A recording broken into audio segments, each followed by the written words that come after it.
بے شک انسان پر زمانے میں ایک ایسا وقت بھی آ چکا ہے کہ وہ کوئی قابل ذکر چیز نہ تھا.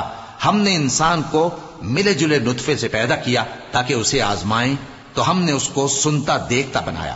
یقیناً ہم ہی نے اسے رستہ بھی دکھا دیا. اب خواہ شکر گزار ہو خواہ ناشکرا. بے شک ہم نے کافروں کے لیے زنجیریں اور طوق اور دہکتی آگ تیار کر رکھی ہے. جو نیکوکار ہیں وہ ایسی شراب پیئیں گے جس میں کافور کی آمیزش ہوگی. یہ ایک چشمہ ہے جس میں سے اللہ کے بندے پیئیں گے اور اس میں سے چھوٹی چھوٹی نہریں نکال لیں گے.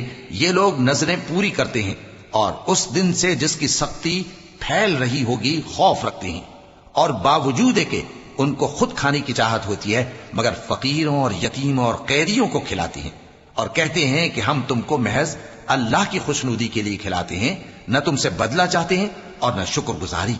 ہم کو اپنے پروردگار سے اس دن کا ڈر لگتا ہے جو چہروں کو بگاڑنے والا اور بڑی سختی والا ہوگا.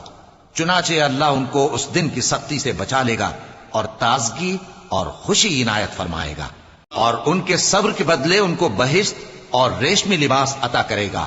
اس میں وہ تختوں پر تکیے لگائے بیٹھے ہوں گے، وہاں نہ دھوپ کی حدت دیکھیں گے نہ سردی کی شدت. ان پر درختوں کے سائے قریب ہوں گے اور میووں کے گچھے جھکے ہوئے لٹک رہے ہوں گے، اور خدام چاندی کے برتن لیے ہوئے ان کے ارد گرد پھریں گے، اور شیشے کے نہایت شفاف پیالے اور شیشے بھی چاندی کے جو ٹھیک اندازے کے مطابق بنائے گئے ہیں. اور وہاں ان کو ایسی شراب بھی پلائی جائے گی جس میں ادرک کی آمیزش ہوگی.